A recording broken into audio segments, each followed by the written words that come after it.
थादो थानानै मेघालयआव बे थायोमोन गाव हिसाबै थायोमोन बिखौ गारबाय गारनानै मा खालामदो बै लालुं हौवादो खारबाय मेघालयआव खारनानै लालुं बोराय हौवानिफ्राय बर'फ्रा सेना लानानै बै गार'नो होबाय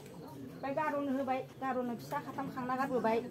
ओमफ्राय बै गार'खौबो ओरैनो खारै खारै फैनानै बै बामोनदि होननाय जायगायाव थफ्ला गिदिर गिदिर लानानै फिसाफोरखौ लाना फैयो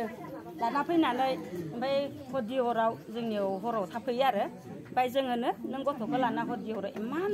बे गेदेरखौ लानानै मानो फैदो नों नोंनि जावैसा बोर माने ए होनो आंखौ हौवाया दोखो दोखो बुनानै होखारहरदो आं फैदो हौवाया बेनिफ्राय नागिरना फैबाय खानिस्तानानै हौवा गार'आ नागिरना फैबाय फैबा जोंनियाव ओमफ्राय जोंनियाव हिनजावनि नामा बेनिखौबा खोनासंदों बेनिखौबा खोनासंदों गार'आ लांफैबाय आरो गार'खौ गारना फैनानै होनाङा खोथाखौ शिलंआव थाफैबाय थाफैनानै ओमफ्राय आरो बेलेग हौवाजों जालायबाय ओमफ्राय मालाय खोन्थाबाय आमुगा बेलेग हौवाजों होमबा नोंसोरबा बिनिबा खोनासंजोबबाय ना होमबा आं बुंनो नांला आं बिनो माने बिराद मोजां मोनबाय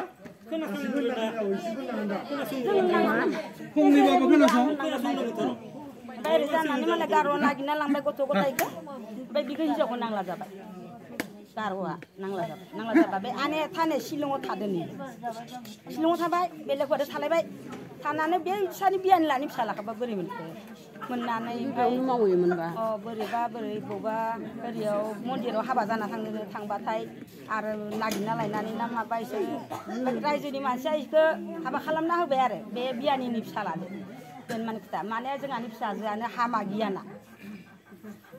हामा सोलिना जानो हाखाया इयो दा मानसिफोराथ' होनदों मोजां होननानै इनि गियाना दिमा इसोर रावबो मिथिया बेखौनो आं बुंना दोनबाय जेनेबा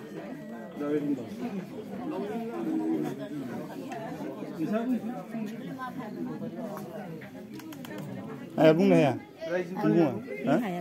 मिथिया ना